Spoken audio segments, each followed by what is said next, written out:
American picker star Frank Fritz has died at the age of 60 after suffering a devastating stroke 2 years ago. The discovery beneath Frank Fritz's mansion shocked investigators, historians, and the public alike, leaving behind a mystery that sent ripples through the community.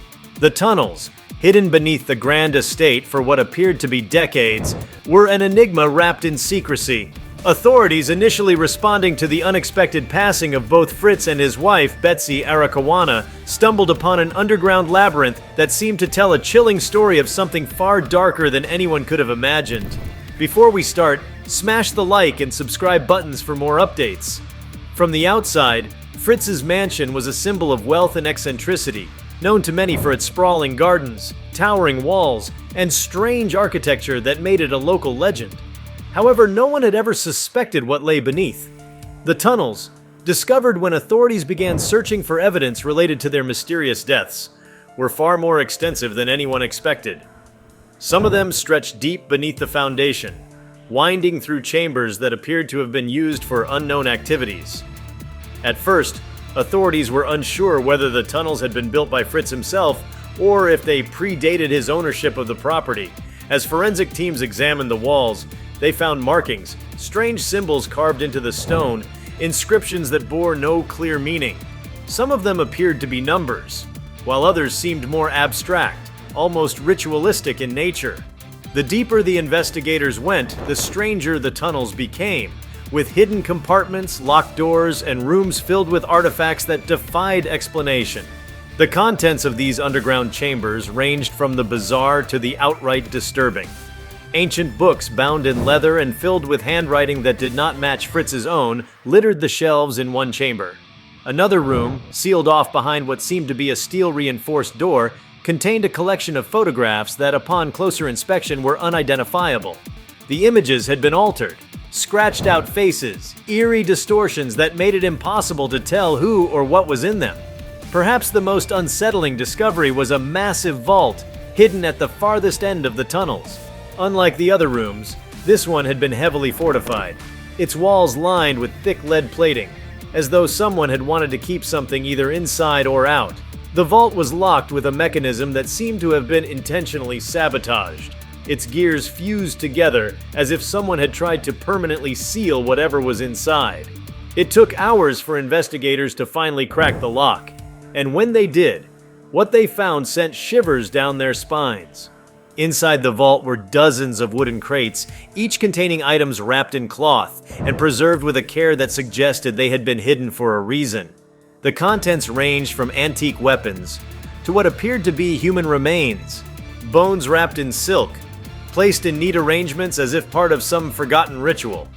Among the artifacts were documents, letters written in a language no one immediately recognized, some of them seemingly ancient, others appearing more modern. What truly baffled investigators, however, was a series of journals, handwritten and signed by Fritz himself. In them, he detailed his own descent into the tunnels, his obsession with whatever lay beneath the mansion. The entries were erratic, at times barely legible as though written in a state of panic. He spoke of hearing voices in the tunnels, whispers in the dark that grew louder the deeper he went. The writings suggested he had found something down there, something he could not understand but felt drawn to. There were passages that hinted at rituals, at experiments conducted in the darkness, though the details were vague. Fritz wrote of dreams, visions of figures that did not belong to this world, and of his growing fear that he was being watched. Some entries seemed to indicate he believed the tunnels were far older than his mansion, perhaps even older than the land itself. He described unearthed symbols that bore no resemblance to any known civilization, and artifacts that seemed to defy the passage of time. As investigators pieced together the journals with what they found in the vault, a disturbing picture emerged. It became clear that Fritz had spent years delving into the tunnels, uncovering secrets that had long been buried. But what had he found that had terrified him so much? And more importantly, had it played any role in the mysterious deaths of both him and Betsy? The implications were staggering. If the tunnels were not of Fritz's making, then who had built them? The symbols, the artifacts, the eerie photographs, everything pointed to something beyond simple eccentricity. It was as if Fritz had stumbled upon something forbidden, something that had been hidden for a reason, and whatever he had unearthed, it seemed to have consumed him. Betsy's connection to the tunnels was less clear, though some of the journals hinted that she had been aware of her husband's obsession. One passage in particular stood out, a single sentence scrawled hastily on the back of an otherwise blank page. "She knows, but she doesn't believe me, not yet." Had she dismissed Fritz's growing paranoia as madness? Or had she begun to suspect there was more truth to his fears than she wanted to admit? Then came the most chilling part of all, the final pages of the last journal. The writing became nearly illegible, words smudged as though written in haste. Fritz seemed frantic, his sentences disconnected, looping back on themselves as though he had lost track of time. "It's awake," he wrote. "It's watching me. I made a mistake. I should never have opened that door. It's too late." Had Fritz's explorations led to something more than just superstition? Or had he, in his desperation to uncover the truth, unleashed something that had long been buried? The more authorities examined the tunnels, the more questions arose and the fewer answers they had. Despite their efforts to map out the entire underground network, some passageways remained unexplored, either too unstable or too deep to safely investigate. Some chambers had collapsed, as if intentionally destroyed. Others led to dead ends where the walls bore fresh marks, scratches as though something had been trying to get out. As word of the discovery spread, speculation ran wild. Historians debated the origins of the tunnels, while conspiracy theorists latched onto the idea that Fritz had uncovered something the world was never meant to see. But no matter what theory people entertained, one fact remained undeniable. Something had been buried beneath Frank Fritz's mansion. And whatever it was, it had left behind a legacy of fear. Whether Fritz had gone mad from his discoveries or whether he had truly found something beyond human understanding remained an open question. And with both him and Betsy dead, the only ones who might have known the truth were gone. But the tunnels remained, whispering their secrets to those who dared to listen. As the investigation into the tunnels beneath Frank Fritz's mansion deepened, authorities began to uncover even more unsettling clues that suggested a far darker history than anyone could have imagined. While the initial findings of artifacts, cryptic writings, and disturbing symbols had already shocked investigators, what lay beyond the initial chambers proved to be even more bizarre and unexplainable. Further excavation efforts were complicated by the unstable nature of the underground passages. Many of the tunnels had suffered from years of neglect, with some sections appearing to have collapsed long ago while others were on the verge of caving in. Yet, despite the evident danger, there were clear signs that someone, possibly Fritz himself, had attempted to reinforce certain pathways, as if he had been trying to reach something deeper within the network. Makeshift wooden supports and metal braces had been placed in several areas, but they seemed hastily constructed, almost as if Fritz had been in a race against time. As they pressed on, the search teams uncovered another chamber, hidden behind what appeared to be a false wall. This room was unlike any of the others. Unlike the previous rooms filled with artifacts, books, and vaults, this chamber had a distinct purpose. It was clearly a place of ritual. At its center stood a stone pedestal, stained with a dark residue that forensic experts hesitated to identify. Surrounding it were concentric circles carved into the ground, each filled with strange glyphs that matched those found elsewhere in the tunnels. The walls of the chamber told an even stranger story. They were covered with an array of drawings and carvings, each depicting humanoid figures engaged in what appeared to be ceremonies. Some of the figures wore long robes, while others seemed to be bound or restrained. The imagery grew increasingly unsettling as it neared the back of the room, where the figures appeared distorted, elongated limbs, hollow eyes, expressions of agony or ecstasy. The deeper into the chamber one looked, the more grotesque and surreal the carvings became. Then, at the far end of the chamber, the investigators found something that sent a chill down their spines. A massive stone door, unlike anything else in the tunnels. It was adorned with intricate carvings that seemed almost impossibly detailed, the patterns shifting and flowing in the flickering light of the investigators' lamps. The stone itself was of a material that did not match anything naturally found in the region. Its dark, almost metallic surface smooth to the touch, but unnervingly cold. Forensic teams and historians alike were baffled by its presence. If Fritz had discovered the tunnels and excavated them himself, How had he managed to install something of this magnitude? And if the tunnels predated his ownership of the mansion, who had created this door, and why? There were no hinges, no visible means of opening it, only a single deep indentation at its center, as if it required something to be placed within it to activate. By this point, theories were running rampant. Some experts believed the tunnels had historical significance, possibly connected to an ancient sect or secretive society. Others entertained the possibility of a lost civilization, one that had vanished long before Fritz had ever set foot in the mansion. But then, there were those who believed something far more sinister was at play, something beyond human comprehension. Adding to the enigma was another discovery made in a side chamber connected to the ritual room. Unlike the other rooms filled with books or artifacts, this space appeared more modern, containing what seemed to be Fritz's own workspace. There were scattered notes, newspaper clippings, and crude sketches, all seemingly pointing toward an obsession with the tunnels. One particularly chilling discovery was a recording device, its last recording date only weeks before Fritz's death. When authorities played back the audio, they were met with static at first, then a voice. It was Fritz's. His tone was uneven, anxious, as though he had been recording in secret. He spoke about something waking up, about the door calling to him. His words became more frantic as he described hearing things moving in the tunnels when no one else was supposed to be there. Then, toward the end of the recording, a sudden noise, a low guttural sound, almost like a growl, followed by the scraping of something heavy against stone, then silence. Investigators immediately checked the logs to determine if anyone had reported disturbances around the time of the recording, but there was nothing. No reported intrusions, no evidence of break-ins. Yet Fritz's own words suggested he believed he was not alone in the tunnels. With this new revelation, a team of specialists was brought in to analyze the deeper sections of the tunnel system.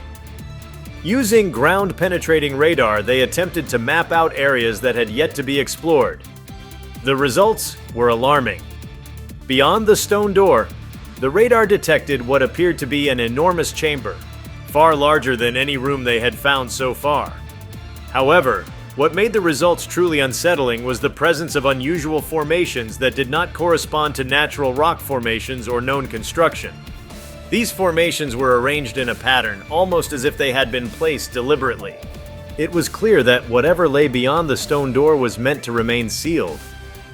Yet the question loomed. Had Fritz managed to open it? Had his relentless obsession with the tunnels led him to uncover something he should have left buried? Investigators scoured the remaining journals, hoping to find any indication of what lay behind the door. One entry stood out, dated just days before Fritz and Betsy's deaths. It read simply, "I finally understand. The door isn't meant to keep people out, it's meant to keep something in. But I can't stop now." What had Fritz released? Had his meddling triggered some ancient force? Or had his own mind succumbed to paranoia, driven mad by the darkness beneath his home? Whatever the truth was, the tunnels refused to give up all their secrets. As the investigation stretched on, the mansion itself seemed to take on an eerie presence. Reports surfaced of strange occurrences, lights flickering without explanation, doors creaking open on their own, the faint sound of whispers heard late at night by those working the case. Some of the excavation workers even refused to continue after one particular night, when a deep rumbling was heard emanating from beneath the floors, as though something was shifting in the tunnels below. Despite the extensive efforts to document and understand the tunnels, many questions remained unanswered. The true origin of the underground labyrinth was still uncertain, and the purpose of the carvings, the artifacts, and the ominous stone door continued to baffle experts. Yet one thing was undeniable. Whatever had been hidden beneath Frank Fritz's mansion was not meant to be found. With both Fritz and Betsy Arakawana dead, the only ones who might have been able to provide answers were gone. And as time passed, the case took on an air of legend, whispered about by locals and studied by those who dared to delve into the unknown. Yet even as the official investigation began to wind down, some who had worked on the case remained uneasy. A few claimed that their dreams had been disturbed by visions of the tunnels, of the stone door standing ajar, of something watching from the darkness beyond. Others reported a lingering sense of unease whenever they thought of the mansion, as if they had uncovered something that did not want to be remembered. And then, Just as mysteriously as it had begun, the investigation was quietly closed. The mansion, now abandoned, stood as a silent monument to the enigma that lay beneath it. The tunnels, though mapped and explored, remained largely untouched after the initial search efforts. And the stone door? It was never opened again. Or at least, that's what the official reports claimed. But some say that late at night, if you stand near the property, you can still hear it. The faint sound of something moving beneath the ground, waiting. As time passed, the legend of the tunnels beneath Frank Fritz's mansion only grew. The official records of the investigation were sealed, leaving the public with nothing more than rumors, whispers, and speculation. But those who had been involved in the case, investigators, historians, and excavation workers, could not so easily forget what they had seen. Some who had spent time in the tunnels reported recurring nightmares, visions of shadowy corridors that seemed to stretch endlessly into darkness. They described hearing Fritz's own words echoing in their dreams. The door isn't meant to keep people out. It's meant to keep something in. For those who had heard the chilling audio recording, the experience was even worse. The strange guttural sound from the depths of the tunnels played in their minds long after they had left the mansion. Despite the case being officially closed, independent researchers and urban explorers could not resist the temptation to uncover what authorities had left unsaid. Several attempts were made to breach the mansion after it was abandoned, though few were successful. Security measures were quietly put in place, and a private organization, one whose name did not appear in any public records, seemed to have taken control of the property. Who they were and why they had an interest in the mansion was a mystery, but their presence only fueled further speculation. Those who managed to sneak onto the property before security tightened described a house frozen in time. The furniture remained undisturbed, as though Fritz and Betsy had simply vanished rather than died. Plates were still on the dining table, dust-covered but untouched. Books in Fritz's personal library were left open to pages filled with frantic notes, diagrams, and symbols resembling those found in the tunnels. One explorer even claimed to have found a locked drawer in Fritz's study containing a single key, its surface covered in strange etchings similar to those carved into the stone door below. But what truly terrified those who dared to explore the mansion was the overwhelming feeling of being watched. Even in an empty house, there was a presence, something unseen but undeniably there. Many who ventured too far into the mansion reported hearing faint noises from beneath the floorboards, scratching, whispering, the occasional distant thud. One explorer, who had attempted to descend into the tunnels, fled the mansion in terror after claiming to hear the sound of something breathing just beyond the entrance to the underground chambers. Meanwhile, the theories surrounding the mansion's tunnels grew increasingly bizarre. Some believed Fritz had uncovered a hidden history, a lost chapter of humanity buried beneath the earth. Others insisted that the mansion had been built atop something ancient, something never meant to be disturbed. One of the most controversial theories suggested that the stone door was a seal, holding back something far older than recorded history, something that should have remained locked away forever. But the most disturbing aspect of the entire case was what came next. People began to disappear. Over the months following the mansion's abandonment, at least 3 individuals who had attempted to explore the tunnels were never seen again. Their vehicles were found parked outside the property, their belongings still inside. Yet there was no sign of them, no evidence of struggle, no bodies. It was as if they had simply walked into the tunnels and never returned. The authorities refused to comment on the disappearances, dismissing them as unrelated incidents, but those who had followed the case from the beginning knew better. Something had been uncovered beneath that mansion, something that refused to stay buried, and with Fritz and Betsy gone, no one remained who truly understood what had been awakened. To this day, the mansion remains off limits, guarded by silent figures who offer no answers. But those who listen closely, on quiet nights when the wind is still, claim they can hear it, the low, distant sound of stone shifting beneath the earth, as if something deep below is stirring once more. If you liked this video, please give it a like and subscribe to our channel. Also, leave your comments below and tell us, what are your thoughts on the tunnels under Frank Fritz's mansion? We want to hear from you. Thank you for watching, and see you next time.